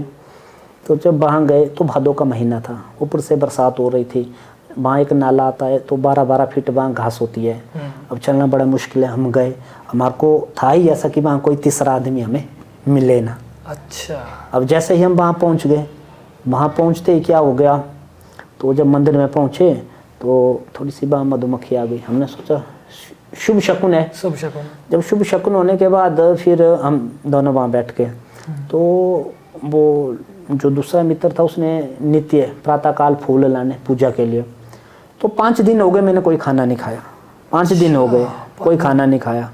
तो मैंने कहा उसको, अब लड़के का जो मित्र था दूसरा, राजू नाम था, जो निकनेम था, योगेश ऐसे बोलते हैं, तो मैं कहा यार राजू, मैंने कहा जब हम पानी को नीचे जा रहे आधा किलोमीटर नीचे, तो आती बार आज 5वें दिन मेरे पैरों में थोड़ी दर्द हो रही। अच्छा। वो कह रहे, बोले भाई खाना खा लो आप। मैंने कहा खाने के लिए सामान बतेरा था, तो 10-15 दिन का। मैंने कहा नहीं, कोई ना कोई अगर देव दृष्टांत होगा तभी खाएंगे, ऐसे नहीं खाएंगे। तो फिर क्या हो गया, तो वहाँ पास में कौवा लगा बोलने, अब वो पांडु शास्त्र तो पिताजी जानते थे, अब मैंने भी सीख लिया था। अच्छा, मैं थोड़ा सा इंटरप्ट करना चाहूँगा, अपने दर्शकों को बताना चाहूँगा कि पांडु शास्त्र, जैसे इन्होंने गुरुजी ने बात बताई, पांडु शास्त्र में उस जमाने में जानवरों की बोली भी समझी जाती थी और उनकी बोली में उनको बोला भी जाता था, तो ये भी इनमें ज्ञान है, तो इसके बारे में भी चर्चा करेंगे। आप प्लीज कंटिन्यू। अच्छा जी। फिर क्या हो गया, तो जैसे ही वो कौवा बोलने लगा, वो मुझे लगे ये शुभ है। उस वक्त मेरा नया नया अनुभव था। अच्छा। मैंने सोचा साइड में जल्दी से गया, मैं पिताजी को फोन मिलाया, सिग्नल बड़ा मुश्किल से आता था। तो मैंने कहा ऐसा ऐसा कौवा, अभी अब दिशाएं तो देखो ज्योतिष में 10 है, शकुन शास्त्र में हम जैसे कि ईशान, वायव्य, नैऋत्य, तो इसका भी उपयोग करते हैं। जी जी जी। तो पूर्व, पश्चिम, उत्तर, दक्षिण के साथ जी जी। तो 8 दिशाओं का उपयोग करते हैं। तो मैंने कहा ईशान दिशा से ऐसा ऐसा बोल रहा है, तो इसका फल देखो आप। तो बोला ये कह रहे हैं कि कोई शुभ संकेत मिलेगा आज से 3रे दिन। क्या बात है। तो पिताजी ने कहा, बोला अब नहीं आना 3 तक। मैंने कहा ठीक है, मैं भी खुश हो गया, क्योंकि भादों में तो हमारे नहीं तो भीड़ रहती बड़ी मंदिर में, तो पहले तो भेज नहीं रहे थे, जिद करके चले गए, तो मुझे भी खुशी हो गई। फिर मैंने उस वक्त अपने मित्र से वो बात कही नहीं कि भाई ऐसा है किसी कारण, तो उनको भी ये थी थोड़ी सी जल्दी। तो फिर क्या हो गया, फिर उसके बाद जैसे ही हम बैठे रहे, उपासना में बैठे रहे, तो फिर 8वें दिन मैंने उससे कहा, मैंने कहा राजू आज मेरा मन हो रहा है दूध पीने का। उसको पता है मैं तो काली चाय ज़्यादा लेता हूँ। मैंने कहा दूसरा मन हो रहा है आज। बोला भाई दूध तो है नहीं। मैंने कहा चल काली चाय पिला दे चीनी से। बोला आज तो चीनी भी ख़त्म हो गई। अच्छा। उसको फील हो गया। मैंने कहा और मन नहीं दे दे। मैंने कहा अब कुछ नहीं, ना पीना ना खाना। मैंने कहा मेरा मन है अब जामुन खाने थे, अब भादों में होते थे जामुन, देखो जंगलों में। तो फिर उसको भी बेचारे को फील हो गया। ठीक है, बोला भाई खाना खा लो, मैगी खा लो। मैंने कहा कोई बात नहीं। फिर क्या हो गया, 2 घंटे के बाद की बात है, एक लड़का, अब जोगिंदर नाम है उसका, अच्छा है ना जी, तिराई में एक गांव है बिशीर, जहाँ से अयोध्या से जोधाबासी लोग आए थे, आज भी उनके खानदान रहते। एक लड़का आया, बोला पंडित जी आओ दूध छोड़ दो। मैंने दूध छोड़ दिया, बोतल लेके आया पूरी। तो फिर बोला चीनी भी लाई है। फिर बोला मैंने सोचा प्रसाद कौन बनाए घर में, तो भगवान के लिए जामुन ही खिला देते आज। क्या बात, तो सारा इंतजाम, पूरी बाल्टी लाई थी। अब देखो आप, हम ये इंतजाम कर सकते थे, तो भगवान ने ही किया ना जी। तो उसके बाद भगवान की कृपा से थोड़ा सा जो भी दैविक दृष्टांत हुआ था, उसके बाद हम वापस आ गए थे। अच्छा अच्छा, उसके बाद वापस हो गए थे। हाँ जी। मतलब ये एक बहुत बड़ा एक सवाल है दर्शकों के लिए भी कि शकुन शास्त्र के विधि के द्वारा या उसकी जो भी प्रक्रिया के द्वारा क्या सच में आज भी जानवरों की भाषा, पक्षियों की भाषा को जाना जा सकता है या उनसे वार्तालाप किया जा सकता है? अब देखिए जी, ये तो बिल्कुल सत्य है। ठीक है जी, अगर जान हैरानी उनके लिए है जिन्होंने इस बारे में जानकारी अब तक ली नहीं। जी जी। अब पहले बोलते थे पांडुलिपि, आज के समय में बोलते हैं टांकरी भाषा, टांकरी भाषा जो पांडव काल से चली आ रही है। इसमें जो भी अल्फ़ाबेट्स वगैरह लिए गए, वो जैसे कुछ एक पंजाबी से उठाए, कुछ एक देखे मैंने मराठी के शब्द डाले, सम्मिलित करके इसको बनाया गया। ये एक जैसे कि प्रांत की ये भाषा थी। तो उसके बाद एरिया के हिसाब से कुछ रामपुरी बुशहरी टांकरी हो गई, मंडियाली टांकरी हो गई, कुलवी टांकरी हो गई। इसको ज्यादा उपयोग किया जाता था वास्तु शास्त्र में। जी जी, यस राइट। जैसे कि आदमी की एक कुंडली कैसे बनेगी, उसी तरह घर की एक कुंडली बनाई जाएगी। तो उसमें ऐसा देखा जाएगा कि इस घर की आयु कितनी है, अब कितने टाइम तक ये घर चलेगा। अब हमारे मैं सिंपल सा बताता, 9 बाई 9 का एक कमरा है, 9 बाई 9 स्क्वायर फुट के कमरा है, ठीक है ना जी। तो उसको कहते हैं देव वास्त्र। तो भाई इसके अंदर देवता आने योग्य है, आ सकता है, बैठ सकता है, बांस से देवते के लिए धूप वगैरह ले जा सकते हैं। फिर उसको इसी तरह से देखा जाएगा 9 11 9 13, इस तरह 9 21 9 31 तक। फिर देखा जाएगा 11 11 11 13, फिर 13 13। फिर राजाओं के वस्त्र और होते थे, अब सेनापति के और हो गए। इसी तरह से ये किया जाता था। इसमें जो आप शकुन की बात कर रहे हैं कि भाई अभी भी आप ये पक्षियों से बात की जा सकती है। अब देखो, बात करना पक्षियों से मेरे को बड़ा मुश्किल लग रहा है, उनकी भाषा को समझना बड़ा इजी है। इजी है? इजी है। अच्छा, कैसे? अब दिन को 4 विभागों में बांटा गया, प्रथम पैर, दूसरा, तीसरा, चौथा। अब प्रथम पैर में फिर दिशा भी है, मैंने जो 8 बताई 8 आपको, बताई आपने। ठीक है। अब पूर्व के साथ लगती अग्नि दिशा है, अग्नि दिशा पूर्व के साथ अग्नि, ओके। ठीक है ना जी। अब बांस से कौवा बोल रहा, या दक्षिण से बोल रहा, या नैऋत्य से बोल रहा, या वायु से बोल रहा, ठीक है ना जी। जिस भी दिशा से कौवा बोल रहा उसका अलग अलग शकुन है। तो एक समय की घटना क्या है, ये तो 2008 की बात है। तो मैंने कहा पिताजी को ये कौवा द्वारा बोल रहा, आप बताओ ये क्या है। मैंने सोचा जमाते, वो तो अच्छे से जानते होंगे ना। बोला ये कह रहे आज रात को 5 आदमी आएंगे। मैंने सोचा बस ठीक है, लगेगा पता। कैसे 5 आदमी आएंगे, फोन तो कम थे, लैंडलाइन तो था चला हुआ। बिल्कुल। तो क्या हो गया, तो फिर शाम को सायंकाल के आरती के समय यह थाटा जगह है, ऊपर थाटा गनियार, वहाँ से 5 आदमी आए। अच्छा। एक रिटायर्ड फौजी, उनके घर वाले, उनके 2 बच्चे, एक गुड़िया। आपके सामने की बात है। सामने की बात है। मैंने सोचा शायद पिताजी को पता होगा। तो दूसरी बार दोबारा एक बार ये किस्सा हुआ, तो मैंने पिताजी को कहा कि भाई ये क्या बोल रहा। तो उस वक्त वो लोमड़ी बोल रही थी, अच्छा। जिसको हम शियाल बोलते हैं। शियाल। हाँ जी। तो मैंने कहा ये क्या बोल रही है, बोले ये कह रही है आग लगने की खबर आएगी। तो मैंने कहा अच्छा। मैंने कहा कब, बोले ये कह रही 2 दिन में। तो दूसरे दिन हमारे एक काम वाला आता था, तो राम सिंह उसका नाम था। तो बोला जी पंडित जी मैं आज काम नहीं आऊँगा। हमने कहा क्यों, बोला मेरी रिश्तेदारी में कहीं आग लग गई। फिर मेरे को रुचि इसमें हो गई। मैंने सोचा ये चीज़ तो सीखनी चाहिए इसमें। इसको जैसे कि बोलते हैं, अब पूर्वा दिशा काग बोला बोलता लागा। अगर पूर्व दिशा में कौवा किस प्रहर में बोल रहा, उसके उस तरह से शकुन हो गए। जैसे कि आपका मित्र आएगा, आपको धन मिलेगा, आपके ऊपर कोई ग्रह बाधा है, या कोई जिसको जो हम बात कर रहे थे भूत प्रेत की ऊपर कोई साया है, इस तरह की कोई चीज़ नहीं है। वो सब सारी चीज़ें उसमें बताया। किसी का मरण होगा, कितने दिन बाद होगा, इतना एग्जैक्ट। हाँ। तो आप तो देखिए ना जी, इसमें जब मैं पढ़ रहा था, अब सिंपल सी बात है, मेष लग्न का उदय पूर्व से होता है, पश्चिम मस्त होता है। उसमें साफ लिखा है मेष लग्न जात का जन्मता, मेष लग्न में किसी जात का जन्म होता, पूर्वा सिर पश्चिमा पैर पड़ रहा होगा, ठीक है। पूर्व में उसका सिर, पश्चिम में उसके पांव पड़े होंगे, ठीक है। स्त्री कितनी होगी वहाँ, ठीक है। ये इसमें ज्योतिष भी ऐड हो गया ना, ज्योतिष भी ऐड हो गया ना। स्त्री कितनी होगी है, 3 होगी, 5 होगी, 7 होगी, 9 होगी, ठीक है। तो जहाँ वो स्त्री है उसने कैसे कपड़े पहने, उसके सिर के बाल कैसे हो गए, किस दिन ये इसको चोट का भय है, किस दिन इसको अग्नि का भय है, किस दिन इसको गिरने का भय है, किस दिन इसके पास धन लाभ आएगा, कितनी इसकी आयु है। एक कुंडली में तो अभी पीछे एक मित्र ने अपने पिता की कुंडली दी मेरे पास, बोला या दादाजी ने बनाई थी आपके, बोले इसमें पढ़ो। तो उनकी डेथ हो गई थी। जब मैं नीचे लिखा, उसमें स्पष्ट लिखा था कि चैत्र में कृष्ण पक्ष में रात्रि के चौथे पैर में मंगलवार के दिन आपको मृत्यु योग पड़ेगा। फिर आगे लिखा है बाकी राम जी की मर्जी। अच्छा, ठीक है। तो मैंने उनसे कहा कि ये कब की है, तो उन्होंने घटना बताई, वही डेट, वही समय, उस वक्त, ठीक है। तो मैंने फिर बात की पिताजी से, मैंने कहा ये आगे क्यों लिखा इन्होंने राम की मर्जी। पिताजी ने कहा अंतिम निर्णय मनुष्य नहीं दे सकता, जो ऊपर से व्यवस्था बनाने वाला है उसने पहले से सबकी व्यवस्था बनाई है। इन्होंने तो अपनी बुद्धि तक यहाँ लिख लिया, तो आगे इन्होंने लिख लिया राम की मर्जी। जितना वो कर सकते थे, इंसान जितनी अपनी बुद्धि लगा सकता है उतना लगा दिया जी। पर है ना जी, अब जब घर बनेगा उसमें देखेगा यहाँ आय कितनी होगी, ब्याह कितनी होगी। हमारे बोलते लक्ष्मी के पैर कितने हो गए, माऊ धेनु, या इस घर में मधुमक्खियां भी होगी, ठीक है ना जी।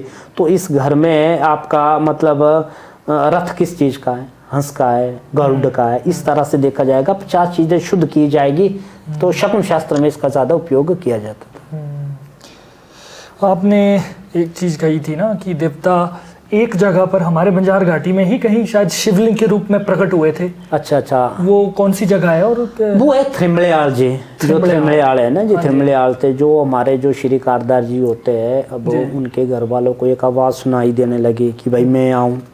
अच्छा, मैं आऊँ। तो वो बेचारी बर्तन धोते धोते उसकी घरवाली कमज़ोर हो गई। तो घरवाले ने पूछ दिया तू क्यों हो गई कमज़ोर ऐसी? तो बोला जब भी मैं बर्तन धोती हूँ सायंकाल, तो बोला मुझे आवाज़ सुनाई देती है कि मैं आऊँ। तो उसने कहा तू बोल दे ना आ। उस वक्त के आदमी थे, वो तो डरते नहीं थे, निडर थे, निर्भय थे। बोला बोल ना तू पागल है आ। तो सच्चा आदमी ये बोल सकता है। तो उसने कह दिया दूसरे दिन आ, अच्छा, जैसे पानी से एकदम से भगवान जी का प्रकटीकरण हो गया, शिवलिंग के रूप में। हाँ जी हो गया। ओके। तो बोला मैं श्रृंगार ऋषि हूँ। बोला अच्छा। तो बोला मुझे उठा, तो उसने किल्टे में उठा लिया, उसके घर वाले ने। तो उठाते उठाते बोला मुझे बिठा, जो श्रृंगार ऋषि मंदिर है, फिर वहाँ बैठ गए काफ़ी टाइम। बोला उठा, फिर उठाया, फिर लास्ट में पहुँच के जगह जगह जहाँ जहाँ भी वो बैठे वहाँ आज भी वहाँ स्थान है और वहाँ देव कार्रवाई होती है। ओके, होती है। तो उसके बाद जब लास्ट में देवता जी स्किरण पहुँचे, तो स्किरण मानो सबसे ऊंचा शिखर, बिल्कुल, ठीक है ना जी। तो बोला रुक, अब छोड़ यहाँ, वहाँ छोड़ दिया। तो आज भी 64 योगिनियों के घेरे के बीच श्रृंगार ऋषि जी महाराज वहाँ विराजमान है। अच्छा, और वो शिवलिंग अभी भी वैसे है ना? वही है। वहाँ प्रतिवर्ष हम ज्येष्ठ मास में संक्रांति से एक दिन पूर्व जाएंगे। 13 मई को, 14 को समीप चैनी में आएंगे, 15 से 20 मई इनका मेला बंजार होगा। तो इनके सानिध्य में सभी देवी देवता भाग लेंगे, प्रमुख अध्यक्षता यही करेंगे, इन्हीं के नाम का मेला होगा। क्या बात है, बहुत ही खूबसूरत। ये मेरा तो ये मानना है कि जो पूरे संयोग बने होते हैं, भगवान ने ऊपर एक बार लिख दिया, हम सारे किरदार के रूप में है कि बस ये काम होकर रहेगा। किरदारों को जैसे हम ना एक एक्टिंग कर रहे हैं जिंदगी में ना, ऊपर से तो भगवान ने पूरा सब लिखा हुआ है। बिल्कुल जी, कितने संयोग है, कितना एक ये सच्चाई है। अभी 2016 में ट्यूसडे की बात है, ये सितंबर की, रशिया से कोई आए थे। अच्छा। तो बोला पंडित जी मैं भारत के चारों छोरों का भ्रमण कर चुकी हूँ, दक्षिण भारत को छोड़ के। तो बोला मुझे सुनने में आया कि यहाँ न्याय मिल जाता। मैंने कहा हाँ, हमारे भी बुजुर्ग कहते थे। तो जज साहब कोर्ट से बोलते थे श्रृंगार ऋषि के पास जाओ, वहाँ न्याय मिलेगा, हमारे पास लेट मिलेगा। अच्छा। तो मैंने कहा हमने ये बात बुजुर्गों से सुनी है। बोला क्या मुझे न्याय मिलेगा? तो मैंने कहा क्यों नहीं मिलेगा, जरूर मिलेगा, अगर आपकी अंतरात्मा सच्ची है तो जरूर मिलेगा न्याय। तो बोला पंडित जी मैं यह जानना चाहती हूँ, मैं भारतवर्ष में देखा है रामकृष्ण की भूमि है, सती अनसुईया माता सीता की भूमि है, धर्म वीरों कर्म वीरों शूर वीरों की भूमि है, तो फिर आप बताओ इसमें इतना करप्शन क्यों है? आप इस चीज का जवाब मुझे दो। मैंने तो कहा देखो भाई मैं तो जवाब दे नहीं सकता, जवाब देने वाले भगवान श्रृंगार ऋषि जी है, हम तो माध्यम है, हमने क्या जवाब देना। हम प्रश्न नीचे फेंक सकते हैं, समस्या का हल ले सकते हैं, आपके लिए क्या ठीक है क्या गलत है, ठीक है, कुछ और चीज है उसके बारे में बता सकते हैं। बाकी तो बताने वाले और करने वाले श्रृंगार ऋषि है। बोला मुझे क्या करना पड़ेगा, क्या देना पड़ेगा? मैंने कहा देखो देवते के लिए क्या देना, हम तो इनसे लेने वाले हैं। बिल्कुल। हाँ, आप अगर दे सकते तो सच्चा समर्पण दे दो, भाव दे दो। तो उन्होंने प्रार्थना की कि भगवान जी मुझे मेरी समस्या का हल मिल जाए। ठीक है जी, मैं भी वहीं था। तो 13वें दिन वो दोबारा वापिस आए, काफ़ी देर वो ये आंसू छोड़ रहे थे। तो फिर उन्होंने मुझे कह दिया, तो बोला पंडित जी सर्वप्रथम श्रृंगार ऋषि के चरणों में मेरा बार बार नमस्कार। तो उसके बाद मैं अगर अपनी भाषा में बताऊं कि भगवान जी ने मुझे मेरे क्वेश्चन का आंसर दे दिया। बोला मैं संतुष्ट हूँ। तो भगवान जी ने कह दिया ठीक है, जो भगवान का रास्ता है ये बड़ा डिफिकल्ट है ना। तो उसके बाद इन्होंने ये भी बता दिया कि मैं डायरेक्टर का काम कर रहा हूँ, तुम एक्टर का काम करो। ठीक है, जो रोल मिला है वो प्ले करो। तो बोला मैं संतुष्ट हूँ, मुझे इन्होंने स्वप्न में बता दिया। ठीक है, वो तो बेचारी रशिया से, ठीक है, उसको भी उसकी समस्या का निदान मिल गया। तो मैं मानता हूँ जी समस्या का निदान मिलेगा, आप अगर निदान के पात्र है। ठीक है ना जी, अगर ब्लैक को वाइट करना है तो तब तो हो सकता ना मिले, सच्चाई है। कुछ अगर उस तरीके से जा रहे हो या अपने दिमाग में कुछ दुष्ट प्रवृत्ति को लेकर जा रहे हो, तब कहीं भी नहीं मिलेगा। भारतवर्ष से किसी भी क्षेत्र में जाओ नहीं मिलेगा। बिल्कुल बिल्कुल। अब जब मिलना है, अंतरात्मा सच्ची है। एक छोटा सा किस्सा है, मेरे मित्र ने क्या दिया, बोला यहाँ देवता छोई है। मैंने कहा प्रणाम है, देवता छोई को हम प्रणाम करते हैं। तो वहां से झरना बह रहा था। तो बोला पंडित जी मेरी एक समस्या है। तो बोला ये नहीं सुन रहा। बोला मैंने इसको रोट भी चढ़ाया, वो भी चढ़ाया, बोले ये नहीं सुन रहा। ठीक है, तो मैंने कहा ये सुन लेगा, क्यों नहीं सुन लेगा। ठीक है, ये हमारी दो की बात थी। जी जी। ठीक है ना जी। तो मैंने कहा तू बैठ, ये सुनेगा। बोला पक्का? मैंने कहा पक्का। बोला ठीक है। मैंने कहा ठीक है। मैंने कहा इस बार रोट नहीं देना, इनको अपने सच्चा अनुराग देना। ठीक है, मैं आजीवन, ये तो सौदेबाजी हो गई, मैं ये दूंगा तब तू वो कर। ठीक है, मैंने कहा बिना दुख के भी आप भगवान के पास आए। बोला नहीं। मैंने कहा वैसा बोलो कि मैं खुशी का भी आऊँगा। ठीक है ना जी। उसी वक्त क्या हो गया, ऊपर से हमारे से तो झरना बड़ा दूर था, पानी गिर गया हमारे ऊपर। मुझे तो वो अच्छा लगा। फिर दूसरे दिन शाम उनका फोन आ गया, दोलाला पंडित जी घर आ जाना। हाँ। तो बोला पार्टी का इंतजाम करते, काम हो गया। क्या बात है, क्या बात है। उससे शुभ लक्षण क्या चाहिए, क्या चाहिए ना। अब इतनी दूर से झरना आपके ऊपर गिर गया तो वो मतलब छोई भगवान जी एक। ठीक है जी।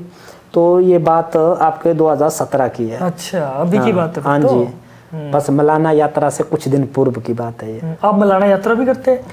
ये देखिए जी, भगवान श्रृंगार ऋषि जैसे कि 2009 में हम रक्तीसर की यात्रा पे थे, जहाँ पे माता महिषासुर मर्दिनी ने रक्त बीज का वध किया था। दुर्गा सप्तशती के 8वें अध्याय में इसका संपूर्ण उल्लेख दिया गया है। तो जब माता काली विकराल रूप में आ रही, वो नर मनुष्य को मारना उन्होंने शुरू कर दिया, तो फिर श्रृंगार ऋषि ने माता शांता के साथ वहाँ परिक्रमा की। तो परिक्रमा के साथ कुछ स्तुति गान किया। तो आज भी वहाँ देखेंगे आप, ऐसा नीचे देखेंगे आपको खून की तरह पानी, एक और बिल्कुल माइनस टेम्परेचर में पानी गया, उसमें हाथ डालना सोचना काट दिया हाथ। तो दूसरी ओर जब आप पानी उठाएंगे ऐसा लाल दिखेगा, वो बिल्कुल नॉर्मल है, नॉर्मल टेम्परेचर। ऐसे समझो आप सील गर्म पानी है ना? वैसा पानी है। तो आज भी वहाँ बड़ी बड़ी ऐसी चट्टानें, ऐसी रक्त की तरह, खून की तरह पानी वैसा है। तो उसकी यात्रा हमने 70 साल बाद की। जो बुजुर्ग लोग बताते हैं कि हम 70 साल पहले गए थे, यहाँ सिर्फ भाग्यवान आदमी जा सकते थे। तो भगवान श्रृंगार की ऋषि जी की कृपा से वो यात्रा की। तो उसमें हमारे को लगभग 15-18 दिन लगे लगभग। उसके बाद 2012 में हमने ढोलगढ़ की यात्रा की, जिसमें हमारे पूरे के पूरे 90 दिन लगे। अच्छा। परशुराम मंदिर निर्मंड तक, जो जितना भी ये क्षेत्र है डिस्ट्रिक्ट कुल्लू का, वहाँ की। अब 2012 में हमने मलाना की यात्रा की। मलाना की यात्रा की तो जमदग्नि ऋषि जी के, फिर रूमसू होते हुए हम वापिस आ गए। अब नेक्स्ट यात्रा है वो है हमटा की, जमदग्नि ऋषि के पास। हमटा की मैं भी हमटा गया हूँ, बहुत खूबसूरत जगह है। हाँ जी, बहुत मजा आता है जाने। हाँ जी, तो वहाँ कहते दीप्ता 2002 में ऐसे गए थे। हाँ, कहीं तो ऐसा भी सुनने को मिला है कि हमटा का जो ऊपर पहाड़ी है वहाँ पर कहते हैं कि स्वर्ग का द्वार भी वहाँ तक कभी है जी। वहाँ तो देखो जी, अब वो वहीं से तो वो 18 करोड़ वो करडी से इधर उधर गिर गए, 18 करोड़ की भूमि हुई ना। हाँ जी। गुरु जी, एक मेरा आखिरी सवाल है आपसे। ऐसे हमारे एक बड़े भाई है रवीश भाई, जिन्होंने स्पेशली मुझे बोला है कि मैं आपसे इस सवाल को जरूर पूछूं। रवीश भाई हमारे इंडियन टेलीविजन के बहुत बड़े एक्टर है जी। और उन्होंने कहा था कि यार मेरे बारे में ज़रूर ये बात पूछना कि उनका रिलेशन शिमला से श्रृंगार ऋषि बंजार तक कैसे बना है और ये क्यों है उनके साथ ऐसा कि उनका इतना जुड़ाव बना है उनके साथ। मुझे ज़रूर पूछना है सवाल। ये देखो जी, ये तो कुछ पूर्व जन्म के संस्कार होते हैं। ठीक है ना जी। फिर जगह भी संस्कार के हिसाब से आपको खींचे लाती है। ठीक है ना जी। अब जैसे कि अभी कुछ दिन पूर्व अब दिल्ली से तो उन्होंने कहा, पंडित जी बोला जब हम पहली बार यहाँ आए तो अब तो ऐसा मन करता है कि साल का 1 बार 2 बार 10 बार भी आए कम पड़ जाएगा। हम तो ऐसा चाहते हैं कि भाई यहीं थोड़ी सी जमीन मिल जाए तो यहीं रह ले। ठीक है ना जी। ये देखो जगह के साथ एक संस्कार जुड़ा होता है, फिर जब जगह नेचुरली आपको वहाँ खींच लाती है ना। ये आपने बहुत अच्छी बात कही। तो गुरुजी, मुझे लगता है कि आज के लिए हमारी ऑडियंस के लिए काफ़ी ज्ञान हो गया। बिल्कुल जी, बिल्कुल जी। और मुझे लगता है कि हमारी ऑडियंस को काफ़ी हद तक समझ भी आया होगा, क्योंकि देखो जो हमारे हिमाचल के हम कुल्लू में रहने वाले हैं, बहुत वजहों के कारण हमें भी बहुत सारी चीज़ों का पता नहीं होता है, क्योंकि देवी देवता हमारे बहुत यहाँ पर सक्रिय हैं और देवताओं के बारे में सारी बातें पता होना हम जैसे आम इंसान के बारे में पता हमें भी नहीं होता पता। तो इसलिए ऐसे ऐसे हमारे पॉडकास्ट में गुरुजी आते हैं जो कि हमें विस्तार में चीज़ें बताते हैं। और ये तो मुझे लगता है गुरुजी कि अगर हम इस चीज़ का विस्तार ना करें ना तो चीज़ें धीरे धीरे विलुप्त भी होती रहेगी। हाँ जी, ये देखिए जी, जो ये चीज़ें आपको बताई ना जी, ये तो चलो ये तो एक इसका संक्षेप ये आ गया। ठीक है। तो इसमें बहुत चीज़ें हमने ऐसी की करनी बाकी है जिससे और भी मतलब कुछ एक तथ्य को उजागर करवाया जा सकता है। बिल्कुल बिल्कुल। जैसे कि अब अभी मैंने श्रृंगार ऋषि पे ऋषि सिंह संहिता जी हाँ है ना जी, ऋषि सिंह संहिता। ठीक है। जो सरस्वती महल तमिलनाडु लाइब्रेरी से प्राप्त हुई। तो उसके 2 खंड है। तो पूरे के पूरे वो अभी संस्कृत में, एक खंड का तो मैंने अनुवाद कर लिया है। तो उसमें भगवान श्रृंगार ऋषि ने, जैसे कि उद्दालक ऋषि, शिव जी, शक्ति के बारे में बहुत बड़ी डेफिनेशन दी। बहुत ही है ना। चलो जरूर हम नेक्स्ट पार्ट बनाएंगे तो इस बारे में भी, क्योंकि एक पहला पार्ट ये था हमारा कि लोगों को एक इंट्रोडक्शन मिल जाए, बिल्कुल जी, पता लग जाए बाहर की चीज़ें, मोटी मोटी चीज़ें, और फिर आगे हम धीरे धीरे ज़रूर अपने, हमारा तो काम ही है देवी देवताओं का प्रचार करने की। तो हमारी क्या औकात है, हम तो क्या प्रचार करेंगे, देवी देवता तो सर्वोत्तम है। चलो जी, ये भी कोशिश है, कोई देव प्रेरणा होगी, किसी देव शक्ति की आपको कोई ऐसी प्रेरणा होगी कि भाई आप इस चीज को उजागर करवाए। जी, जी, जी, बिना देव शक्ति के कुछ नहीं हो सकता। बिल्कुल। अब मैं तो ये जानता हूँ, ये मानता हूँ कि जब भी कोई आदमी कमजोर हो गया, एक ही शब्द कहते हैं इसमें शक्ति नहीं है, शक्तिहीन हो गया। इसमें शक्ति का बहुत बड़ा रोल रहता है। किसी देव शक्ति की प्रेरणा होगी तभी आप द्वारा इतना शुभ कार्य जनमानस तक पहुंच रहा है। बिल्कुल बिल्कुल, कोशिश हो रही है। और हमारे जो सब्सक्राइबर है ना बाहर के, वो भी बहुत इंटरेस्ट ले रहे हैं अपने Ludhiana, Punjab, even Singapore, USA में भी रहते हैं। तो वो इतने खुश हो रहे कि यार हमें तो इन चीज़ों का पता ही नहीं था, क्या ये सच में ऐसा है क्या हिमाचल में। और हम कहते हैं भाई हम तो यार बचपन से रथ के साथ बड़े हुए हैं, खेलना कूदना, तो हमारे लिए तो खैर इतना चौंकने वाली बात नहीं है। लेकिन खैर उनके लिए है कि आपका इतना नज़दीकी देवी देवताओं से सामना है, बात होती है, तो कहते हैं कि हम तो ज़रूर, ये चीज़ हमारे लिए आश्चर्यजनक है और हम आना भी चाहेंगे। अब देखो जी, ये सच्चाई की बात कही आपने, जो बार की अभी कोविड दौरान जो बाहर से लोग जुड़े हैं, ठीक है, पंडित जी भगवान जी को कह दो कि हमारे को कोविड ना हो, भगवान जी को कह दो कि हमारे को टिकट मिल जाए, ठीक है ना जी। अब जब वो चीज़ें हो गई, हाँ जी, हमारे को रात को स्वप्न हो गया, हमने सच्ची प्रार्थना की तो हम मंदिर की पौड़ियाँ चढ़ने लगे, ठीक है। दूसरे दिन पता लगा कि आपका काम हो गया, ठीक है ना जी।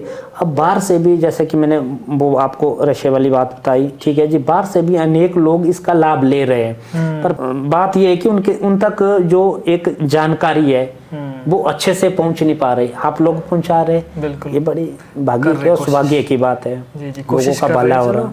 ये मुझे लगता है देव प्रेरणा ही है या देवादेश ही है, जिस वजह से हम लोग अपना मतलब पूरा, मैं तो अंदर से बिल्कुल समर्पित हो जाता हूँ जब बिल्कुल बात होती है। तो ये है, और यही अच्छे साधक की पहचान है। आखिर में आप हमारे दर्शकों को कुछ कहना चाहेंगे, कुछ मैसेज देना चाहते हैं अपने देव नीति के लिए, मंदिर के लिए, अपने बारे में कह सकते हैं आप ऑडियंस के लिए? अब तो मेरा तो आखिरी संदेश एक ही ये है कि आप देवभूमि हिमाचल में आइए। यहाँ के जितने ऊंचे पर्वत श्रृंखला है, उतनी ही ऊंची यहाँ की संस्कृति कलात्मक क्षेत्र है। तो साथ ही साथ जब भी आप आते हैं, मेरा तो यही मानना है, जो मंदिर का नेचर है वो नेचर बन के रहे। राइट, ठीक है ना जी। बाहर से आके कोई डीजे पार्टी हो रही, कुछ और हो रही, कुछ और हो रही, उस तरह से जो आध्यात्मिक स्थल है उसमें शांति नहीं रह पा रही है, संतुलन नहीं बन पा रहा। मैं तो यही चाहता हूँ कि बाहर से जो भी आए, जो यहाँ की संस्कृति है, जो यहाँ की देव शक्ति है, जो इनकी कृपा है, उसका लाभ उठाए। वो अच्छी बात है जन मनुष्य के लिए। हाँ, जो इसके विपरीत दूरगामी परिणाम हम देखे, अब केदारनाथ में फ्लड या यहाँ से फ्लड, ये सारा का सारा देव आस्था के साथ कुछ जगह, ये हर एक आदमी तो कर नहीं रहा। अब या तो अच्छे से उनको जानकारी इस चीज की मिल नहीं पा रही, इस चीज का थोड़ा सा विशेष ध्यान रखे और देव कृपा का पूरा पात्र बन के जाइए, कृपा लेके जाइए। बिल्कुल जी, बिल्कुल बिल्कुल। तो चलिए दोस्तों, मुझे लगा है आपको अब तक बात पहुंच गई होगी और आपको आज की वीडियो से कुछ ना कुछ नया ज्ञान मिला होगा और देवताओं के प्रति भी आपकी आस्था बढ़ी होगी। तो अगर कुछ आपको लगा कि इस वीडियो से आपको कुछ अच्छा ज्ञान मिला है तो आप कमेंट कर दीजिए और कमेंट में जय श्रृंगार ऋषि ज़रूर लिख दीजिए। और अगर आप चाहते हैं कि गुरुजी के हम एक बार फिर से बुलाएं तो पार्ट 2 लिखकर कमेंट कर दीजिए। और तब तक अपने दोस्तों में, अपने परिवार में इस वीडियो को शेयर ज़रूर कीजिए, क्योंकि ज्ञान जब तक सब तक पहुंचेगा तब ही ज्ञान बढ़ेगा। तो चलिए दोस्तों, आज के लिए इतना ही। तब तक के लिए देखते रहिए द लिमिटलेस टॉक। जय भोलेनाथ। जय भोलेनाथ, जय श्रृंगार ऋषि।